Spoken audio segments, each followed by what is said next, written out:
Hello everyone, Rabbi Jacobson here, and I welcome you to another weekly broadcast.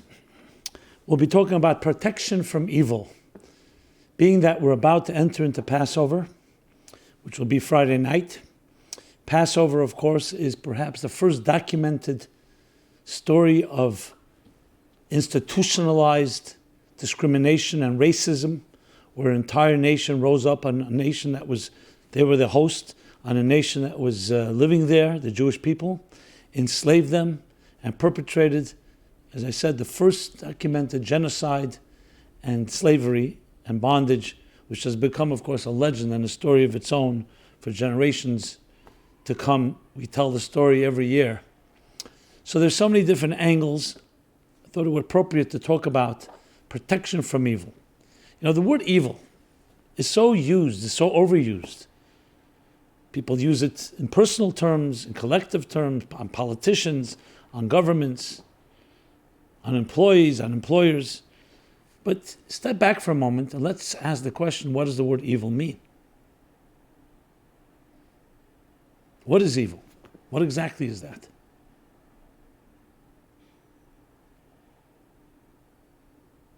Is evil something that is inherent or something that's man-made, like injustices that people perpetrate on one another?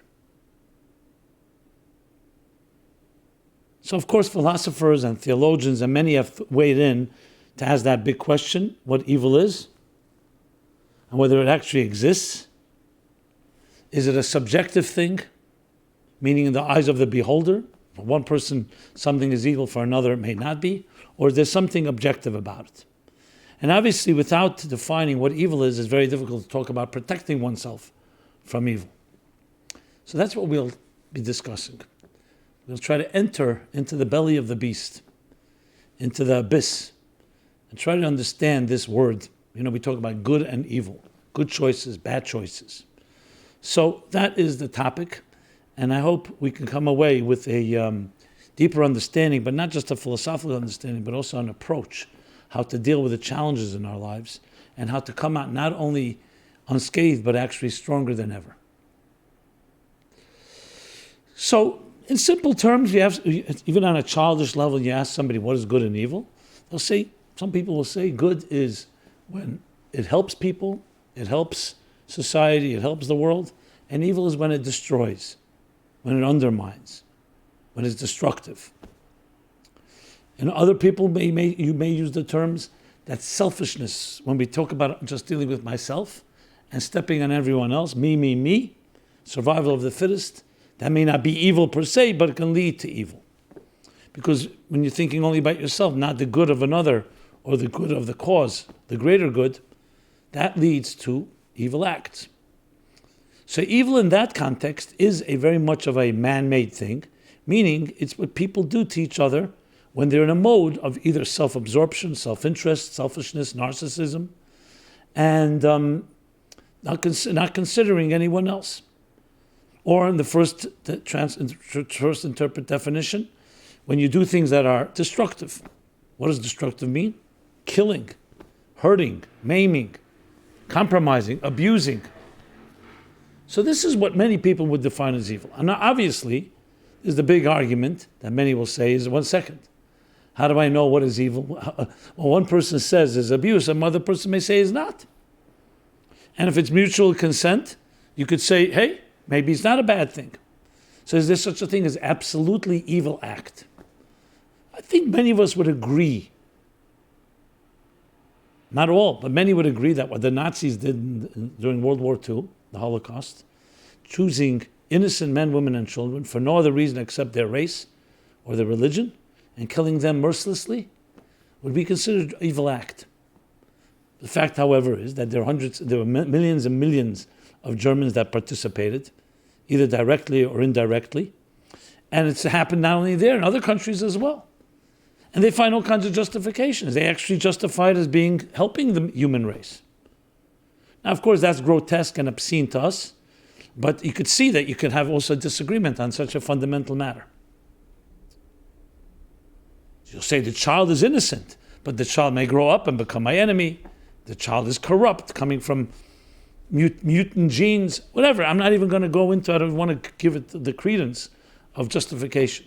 But it's not as black and white as easy. There, we can say we can agree. But what about when, let's say, war is fought? Gandhi-like approach was you never fight violence with violence. You're always with peace. But the fact is, most of the world, and including the civil world, says war is the last resort, but if you have to go to war, self-defense, then the killing is justifiable. Not that we want it, but there's no choice because you have to kill the enemy before they kill you. So in regular circumstances, that would be called evil killing because it's destructive, but because it's for a greater good, or it's to protect for a greater good, or to protect the innocent against people that you feel are evil, and they think they're not evil, of course, then certain things are justified.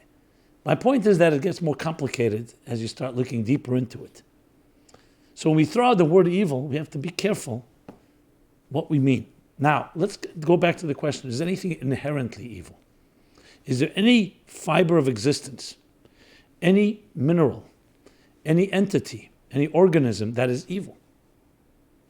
The fact that, for example, there are predators in the wild or in the water, that's part of natural balance. As a matter of fact, if they didn't do their predating, is that a word? If they didn't do their killing, there would be an imbalance in the population of a species that can then consume and destroy much more than if they are kept at bay through their predators. So there's a balance. As we know, there's a lot more vegetation in this world than there are animals. Animals eat vegetation. So the more something is consumed, the more it multiplies. And if it wasn't consumed, the vegetation would not be kept, could create an imbalance. Same thing with different species. Certain larger predators, and there's animals that are multiplying much larger numbers. If there were no predators, we know what could happen. And we've seen it. It unbalances the whole natural cycle, and it creates much more problems than had there been no predators. So when you see an animal being a prey, being caught, of course it's sad to see, it's painful to see, blood being shed, but it's part of the balance.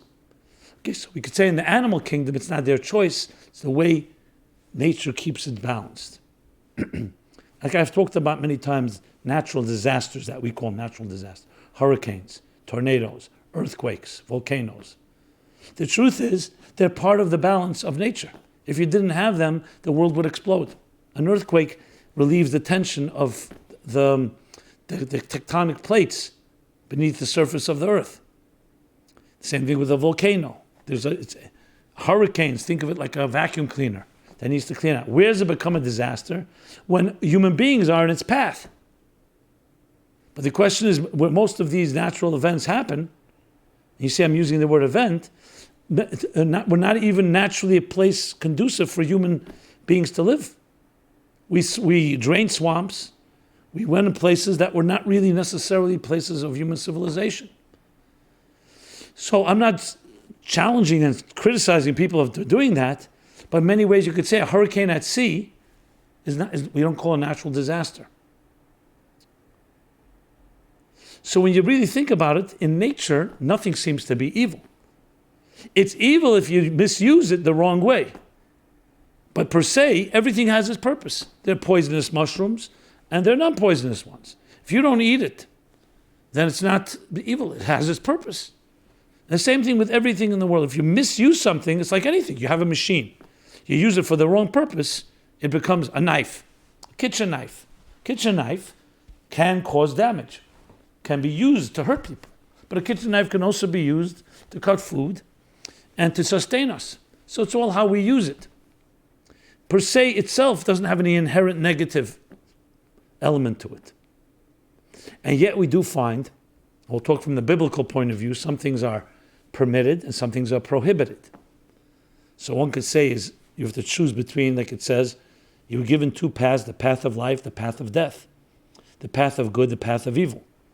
But if you think about it, it's not a path of evil until you, God forbid, do it. It's a path that you should be avoiding and refraining from.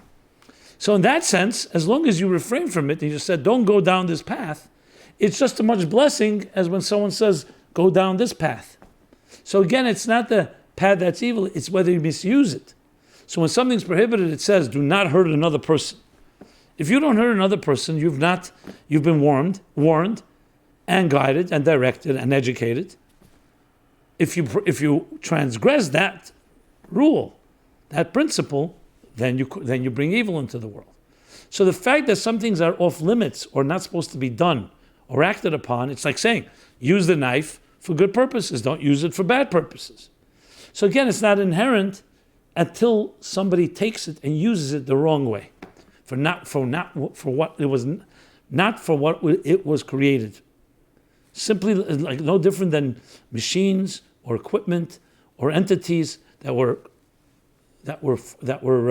invented for one purpose, and if you use the wrong purpose, it can become a destructive force. Recently, in the last years, automobiles have been seen as a weapon. Why? An automobile has transformed the world for the better. But an automobile driven by a drunk driver or due to an accident can also kill lives. So it becomes a weapon, because when you're driving at that speed, which was not possible when there was a bicycle or there was other vehicles. The faster it goes, the more beneficial it is, the more destructive it can be. Think of the fire. Is fire good or bad? Without fire, without warmth, we would not have existence. But if the sun were a few miles closer to the earth, it can burn up the earth. If it was farther, it would freeze the earth. So fire is all, again, how you use it. Use it properly, controlled and harnessed. It is necessary for life. If not, it can be a consuming force that destroys. With fire, the terror that it drives in our hearts, a fire. Same thing with water. We cannot live without water. But a flood, where water is uncontrolled, can destroy. So in this context, when you say good and evil, you're not talking about an objective, this is good, this is evil. You're talking, it's objective, but it's subjective in context of how the human uses it. The bigger question, of course, then is, so how is it possible that a good God would create a world where there's a possibility for something to be used the wrong way? Remember, possibility. That's why there's an expression, God does not create evil. Ein ra yered mamayla. Evil does not come from above, it comes from below. Because everything has created for a purpose. It's only when you don't use it for the purpose, or you use it for the opposite for which it was given to you, that's when evil emerges. But how is that possible in the first place? How could even the possibility emerge from a God that is good and his plan is a good plan? So of course there's the concept of free will. Free will basically requires that there be choice. And when there's choice, means we can choose to do the right thing or we can choose to do the wrong thing. But it goes deeper than that. The mystics explain, and I've discussed this a number of times in this class, the mystics explain that that the possibility is with an analogy. Think of a parent who hides from their child, and hides well because they want their child to be ingenious enough. They want to elicit the ingenuity of the child to find that parent. So it's like, in a sense, like a game, but more than a game, it's in order to challenge and provoke. But the parent concealed themselves so well, the child looks and looks, and then gives up. It can't find the parent. This is let's analyze this. What do we have here? The purpose of the concealment was revelation, was for the child to find the parent. And not only just revelation, but even a deeper revelation. Because when the parent was not hiding, the child didn't have to dig deeper and find deeper, greater, stronger resources to try to discover where that parent is hiding. So the purpose is not just revelation, but a deeper revelation. And what did it end up being? A nightmare. The child could not find the parent because the parent was so good at hiding. In order to elicit that the child should dig deeper and be more creative and more ingenious in finding the parent, and ends up being, when the child stops looking, that this concealment, which was all meant to be a source of great revelation and great joy and a great reunion has become distorted into becoming a source of distance and abandonment. That's how the Kabbalists explain this and discussed at length in Hasidic thought, explaining the Tzimtzum, the Arizal, Rabbi Isaac Luria, the great 15th century Kabbalist, and lived in Tzfas, where he introduced the secret doctrine of the Tzimtzum, Seidat Tzimtzum. What is that? To explain how a reality like us can emerge if God is omnipotent and omnipresent. So how is it possible that there be another independent ego, an independent consciousness like ours? And many other such questions. So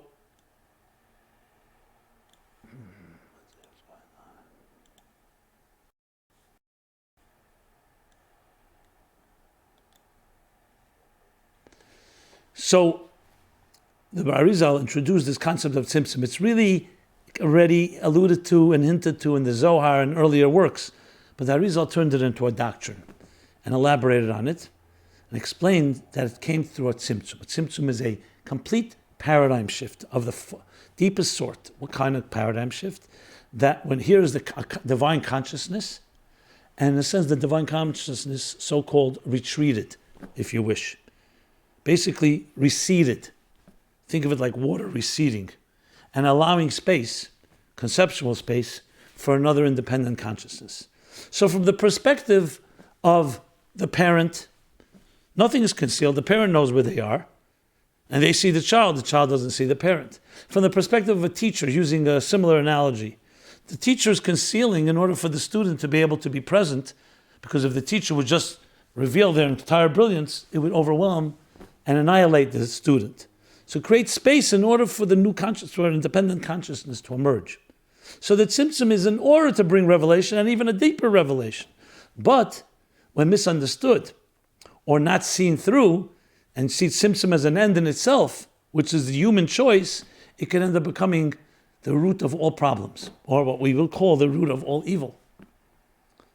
It would be impossible for a human being to hurt another human being, and to in general perpetrate any injustice or do anything that would be harmful, destructive, what we call evil, if we all sensed this divine unity that connects us all. Because then it would be like one organism. Is it possible one hand is going to hurt another hand? Of course not. The only reason it's possible is because there's a concealment and we don't see the inherent underlying unity within all of existence.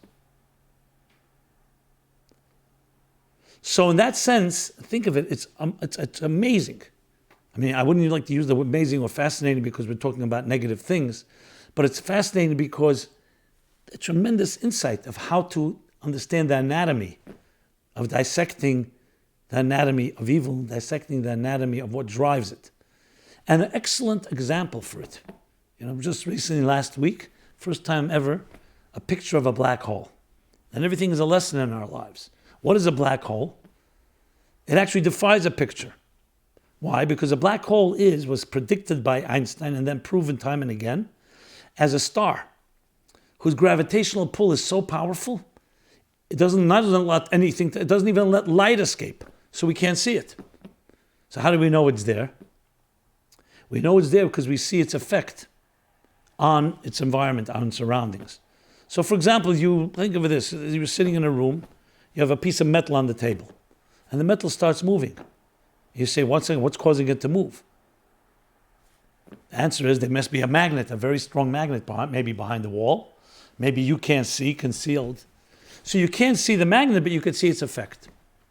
The gravitational pull, the power of a black hole affects the orbit of things that come near it and its path. And when you keep studying different things, you start recognizing, but through extrapolation, you can realize, there must be a tug coming that I cannot see. Think of sonar. Sonar is bouncing sound waves on an object, let's say, under the water. And what comes back is you don't see the object, but you see the bouncing off the object, and through that you can actually create an image, a picture.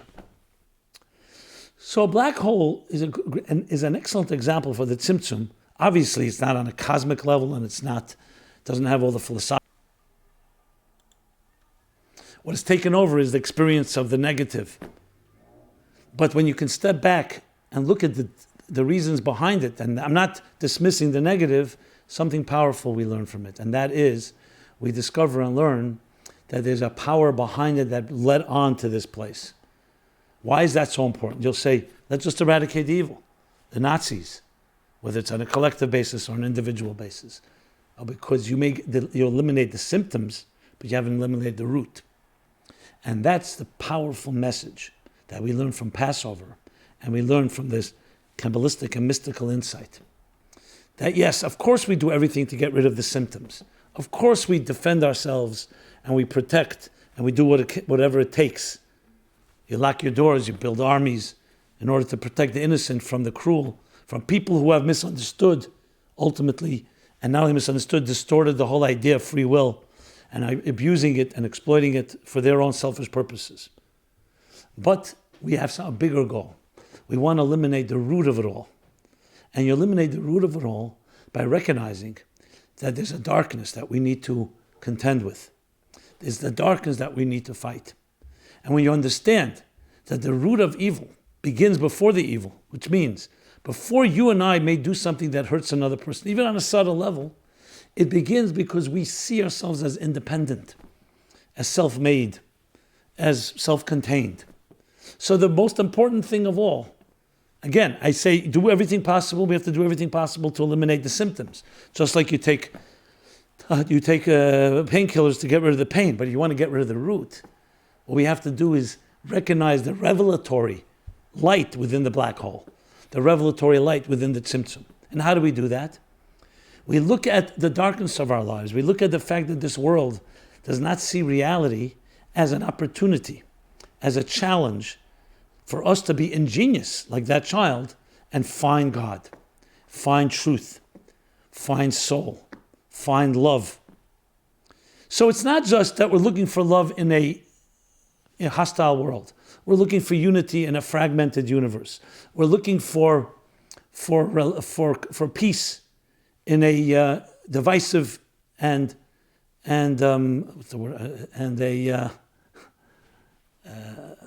duplicitous world. That, of course, is deeper than that. Our search for love, our search for unity, our search for truth, our search for soul, our search for God is exactly the antidote, because it challenges the whole purpose of the tzimtzum, of the darkness, which is only to bring that out, that we should be wise enough and bring out that light. Which is why, when the Jews were in Egypt, it says in the verse, Kashayano Esam, as they were oppressed, in direct proportion, direct proportion, they blossomed and flourished and thrived. Why? Because they understood. They didn't say, oh, we're broken. Oh, we'll lie down and die. The hiding, the concealment of God, and the pain they went through brought out the best in them, and they blossomed and thrived. Now, of course, we'd rather blossom and thrive without that challenge. But when it does come, we never see it as an end in itself. So when you see a person who suffered, and they may be justifiably depressed, justifiably resigned, given up hope, and I'm not judging anybody, but the true goal is to show them that whatever you went through, there's a deeper light hidden in there, but it's so concealed because the sucking, the power, the gravitational power of the concealment of that parent concealing himself, or the teacher being silent and allowing the space for the student, is so powerful that if you are able to see through and not buy into the illusion of the darkness, you actually can achieve and reach greatest levels of light. And I'll take it a step further.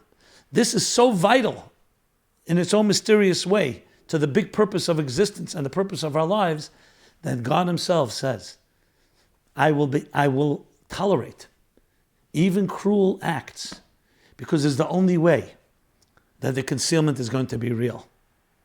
So it's not justification for cruelty, and it's not explanation. It's saying because the gain of the light that comes through darkness is more powerful than the light that itself, and to the point it's more powerful than the pain involved in cruelty.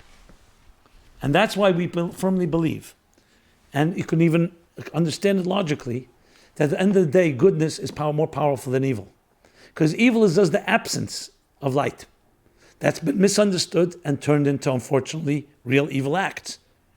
So again, we fight the symptoms, but you get to the root is understanding that darkness, that allowed space for that independent, that allowed space for someone to misunderstand and distort and ultimately become a selfish person and hurt others individually or collectively and destroy instead of build, has a tremendous light in it.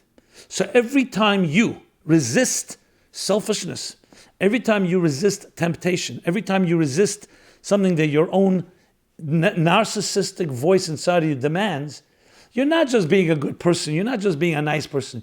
You're actually, you know what you're doing? You're fulfilling the very purpose of existence, because you're not buying into the concealment and saying, I'm buying into it and that's my reality. You're saying, no, I don't accept it. I protest. And you protest by bringing light even when there's darkness. It's one of the most important lessons in life, and one that can empower us to deal with anything that comes our way. Now, obviously, as I mentioned, once you're in the throes of the abyss, in the throes under the tentacles of pain, it's very difficult to speak this way because emotions take over. That's why we have to prepare in the years of plenty for the years of famine, as Joseph taught us. That when things are more peaceful, when we're not overtly challenged or we're not overwhelmed, think about this. Build up your resources. We build up resources before the storm strikes. The powerful tree that withstands a storm doesn't become powerful in the storm. It was powerful before. So when the storm strikes, the roots are deep and it's powerful. The trees that have not been reinforced are the ones that are going to fall. Same thing with a ship. You can't reinforce a ship once the storm strikes. So our goal is, when we are in a position like now, and this is why the holiday Passover comes, it says every year, recreate the experience. Why should we recreate the pain that they went through? Whether it's through eating bitter herbs or telling the story. They went through it.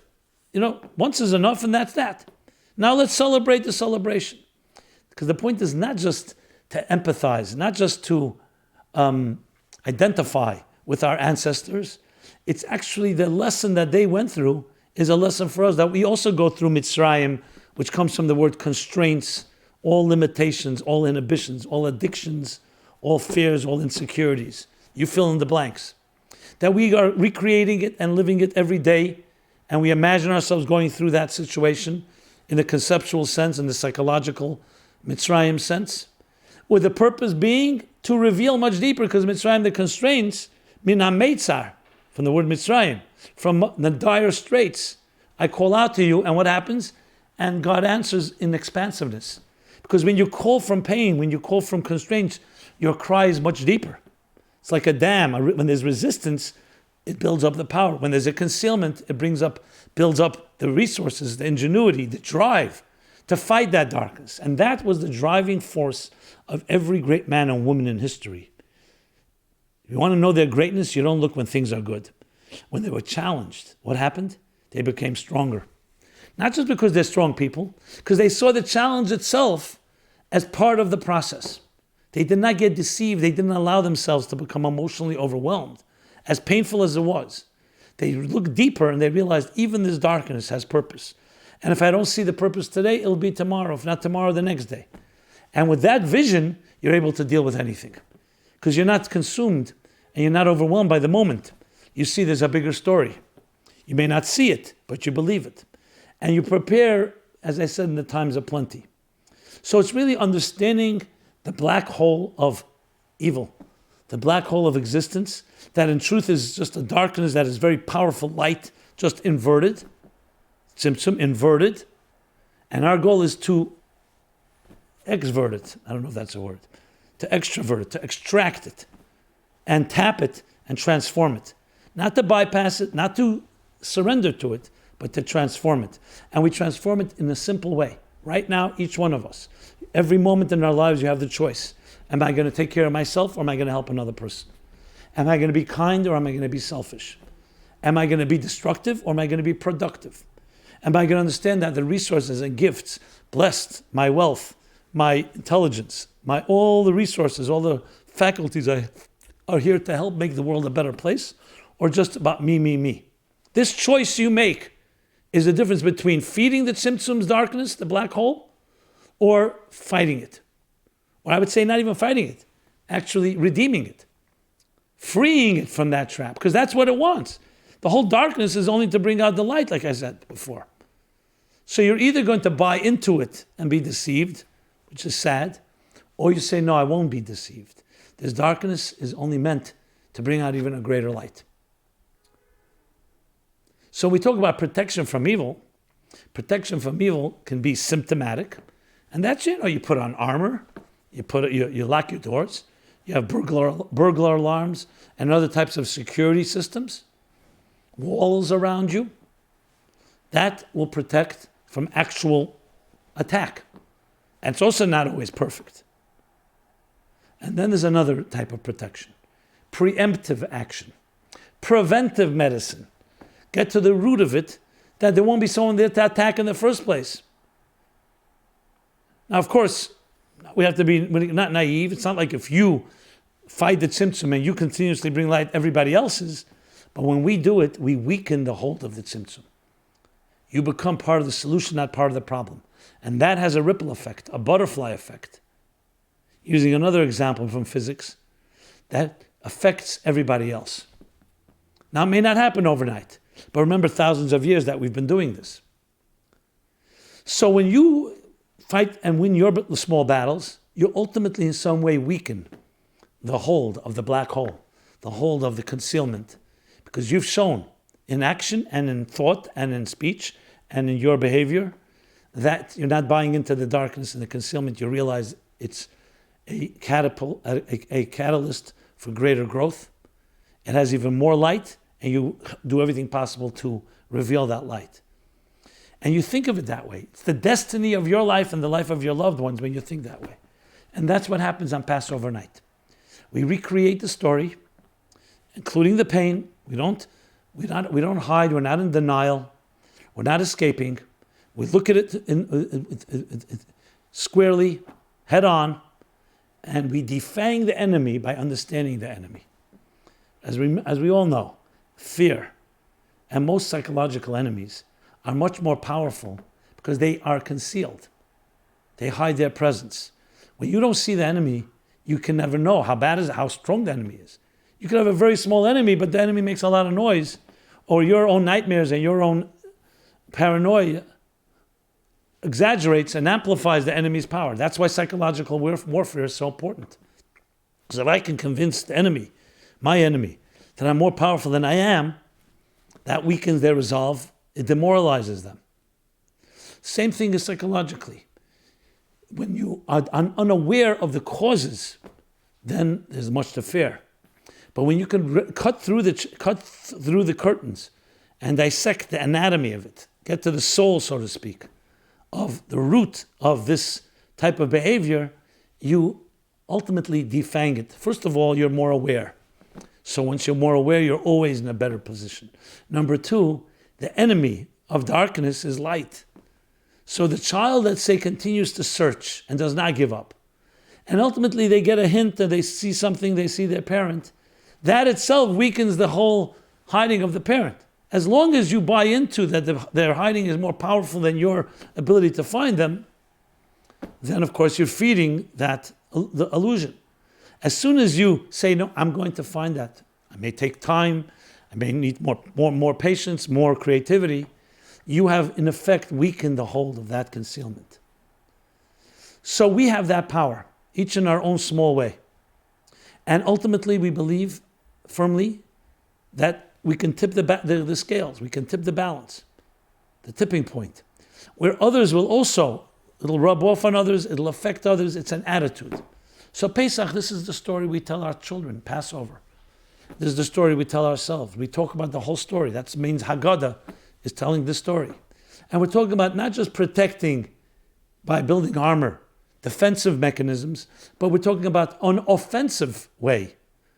That will preempt, be the ultimate protection because it won't allow something in the first place. And even when something comes in that's negative, you say, I'm not going to fight negativity with negativity. I will not allow myself to become tit for tat. I will do what I need to do to protect myself and my loved ones. But psychologically, I am not going to become like you. We may suffer, but I will not become a sufferer.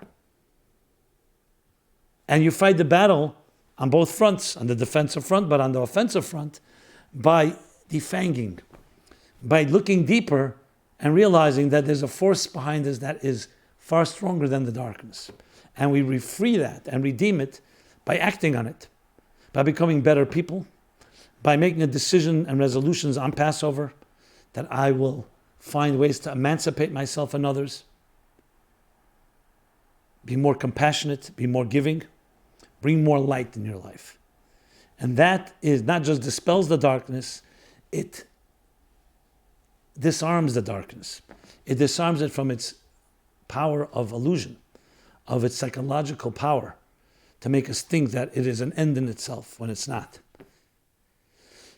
So the interesting thing is that this lies in our hands. It's not something anyone can do for you. If you buy into it, then unfortunately you're feeding it. If you don't, you weaken it. Everybody knows the Wizard of Oz. So when they come in the first time, the Wizard of Oz is this little guy behind a curtain, but they don't know that. And he's projecting this image and they all get frightened. That's an example. And then you find out, here it is, it's just a force that's just hiding behind the curtain. Or other such science fiction analogies. There's an analogy in Star Trek, one of the shows I believe, was where fear fed an enemy. The more fearful they were, the stronger the enemy became. And these are deep concepts, but they're also very psychological warfare concepts. And all this really lies at the heart of this 3,331th anniversary from when the Jewish people left Mitzrayim, Egypt. It's over 3,000, exactly 3,331 years ago. Imagine that. And we've been reliving it and recreating it, and we're here to tell the story. That means we did not allow that darkness and subsequent darknesses to overcome us, to vanquish us. And what happened to those darknesses? They don't exist today. The Egyptians, yes, there's a country called Egypt. It's not Egypt of old. There's a country called Rome, a city called Rome. It's not Rome of old. Persia Empire, Greek Empire, Assyrian Empire. The list goes on. The Spanish Empire. They're all countries today, small countries. Because what prevails is always going to be the deeper light, not the blackness. The blackness is there on the surface level, and it's strong. But see it through, and you'll see who prevails. And we'll say it in the Haggadah night. We'll say, B'chol davar dar, not just in the time of Egypt, in every generation, they rose above us and tried to annihilate us. But you, Hashem, God, saved us from their hands. What is the God meaning here? Not just God's miracle, it's also the God within us, God empowering us with that type of element of faith and trust, and allowing us to have a power that's greater than what we look at the outside. That connection, and if you ever need an explanation for a God, the connection to God is what allows us to rise above darkness. I always think about it. How does a person who feels they're an atheist or an agnostic deal with true pain? Where do they get the resilience, the power from? Because we know you can't correct a system from within a system. So when you do see deeper strengths in a person like that, okay, they may not want to call it God, but it's definitely not coming from the human part. Because the human part is where the weakness is, where the fear is. It's coming from a part that allows us to dream, allows us to raise our eyes to heaven and think of a greater world, a more beautiful world, even when we're in the darkest place. So call it whatever name you want to call it, but it's a power of transcendence that's greater than we are. And that's the meaning of Pesach, Passover. To pass over what? To pass over our constraints, our narrow perspectives, our myopic vision, and our delusion of thinking that blackness and darkness is an end in itself. And really realizing it's an absence of light. It's an absence of seeing beneath the surface of what is driving that darkness. Everything is energy. It's black energy or it's white energy. It's light or it's dark, but it's all energy. Just a question with energy, how the energy manifests. Whether it's sucking in or it's expressing. And then our job is to tap into it and redeem it and allow it to transform us and the world around us. When you look at anyone who's gone through healing and recovery, even the worst scenarios, worst form of dysfunctionality and abuse and hurt, you'll see one formula that always is the key. When they begin to discover there's a power greater than themselves, they begin to hold on to it, and it helps them lift them up and fight whatever it was that kept them hostage. And then you see greater strengths come out that you never see in a regular person. Why? We all would rather have a regular life because they dug deeper. They did exactly this, the Passover lesson and message, that the more oppressed, the more you thrive.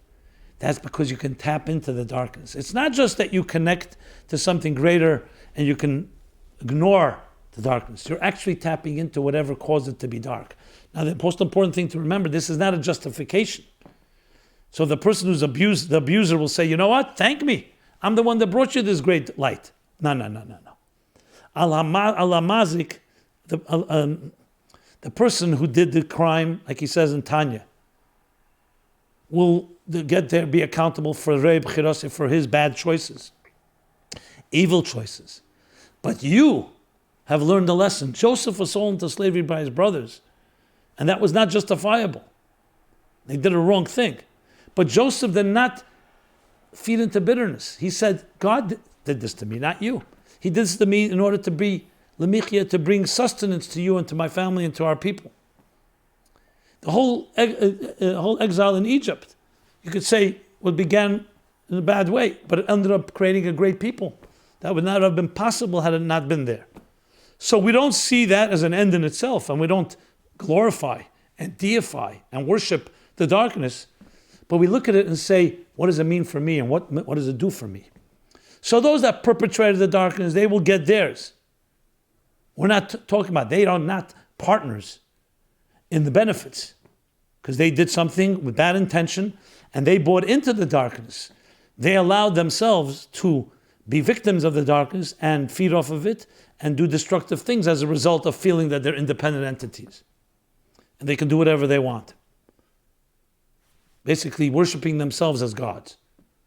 But for the person who was on the receiving end, realizes that besides that protecting myself, the ultimate protection is I become so powerful. Nothing, that's what doesn't kill me, makes me stronger. Because I feed off of the darkness, because I realize that the darkness is really light.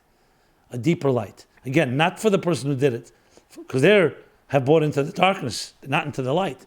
But we will not buy into the darkness. That's the story of Passover in a nutshell.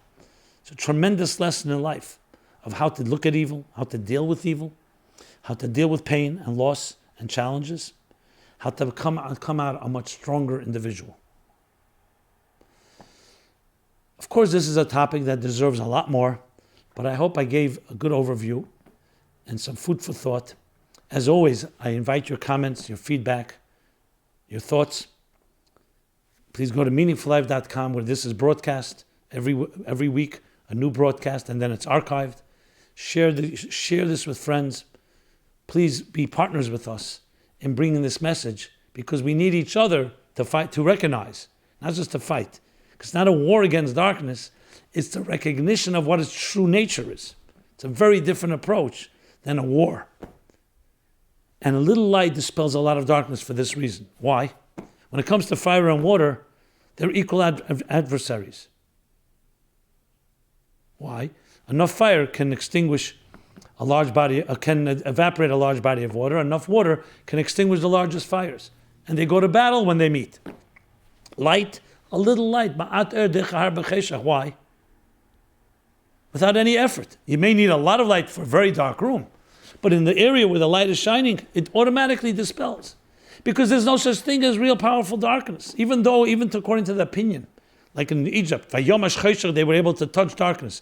That there is an opinion that darkness is not just the absence of light. It is actually an entity. But even that entity, the Tzimtzum is also an entity. It's not an illusion. It's an entity, but it's not an end in itself. Even if it's an entity, as a matter of fact, being an entity and not just an absence makes it even more conducive to being transformed. You can't transform an absence, a void. You can eliminate a void. So however you look at darkness, even if it's tangible and palpable, its purpose is light. And that's why light automatically dispels darkness. So we take that attitude in our lives and share it, as I said, be partners with us. We must do this together. Because every little bit of light that each one of us brings accumulates, and that creates the ripple effect. And we can reach a critical mass, and we can reach the tipping point and change the course of history. It's already been changed. Look how much light there is in the world today compared to the past. How much charity, how much giving. There's still challenges, not denying it. But we live in a much, much more humanitarian, much more kind and compassionate world. But still, the Tzimtzum is still looming. It still has its effects. We all fall, and we all are victims of it or products of it. So we have to continue the battle. We have to continue freeing ourselves, freeing the Tzimtzum even of its own self, and it will thank us. Because the purpose of the hiding and the concealment was only to reveal, not to conceal. So, my friends, I want to wish everybody a very kosher and freilich and Pesach. Most importantly, an emancipating, freeing, liberating holiday. Liberation in the real personal sense of anything, any your mitzrayim, your constraints, your tzimtzums, your darkness, your fears, inhibitions, anything that traps you. Go into the holiday thinking about something of that nature. Think of something you'd like to change, something you'd like to be freed of, a fear, a resistance, an avoidance, whatever it is. And look at the Seder as a process, as literally a process, a 15-step program. As I have online, there's great resources to help make your Seder much more meaningful and personal. We have a 15-step guide, original 15-step guide to freedom that goes through the 15 steps. You can download it. A bunch of articles on the different steps of the Seder, the 4 cups of wine, the 3 matzahs, the Seder plate, the 4 questions, many aspects of it. You can really use it as a workbook that can enhance your Seder. If you're hosting a Seder, for sure, even if as come as a guest, you can provoke. The whole idea of the evening is to provoke, ask questions, the narrative, the story. So you have material that you can use to actually enliven the Seder. So you're more than just a guest, you're actually participating and can help enhance. And feel free to access those resources. So everyone have a very freeing Passover, and we will see each other. Not next week, will not be a program because of the holiday. In 2 weeks from now. And it's always an honor and blessing as we enter this month of redemption, this holiday of redemption, to talk about these ideas, to share, and to act and to implement and bring it into our personal lives. Again, everyone have a very happy and freeing holiday. Thank you.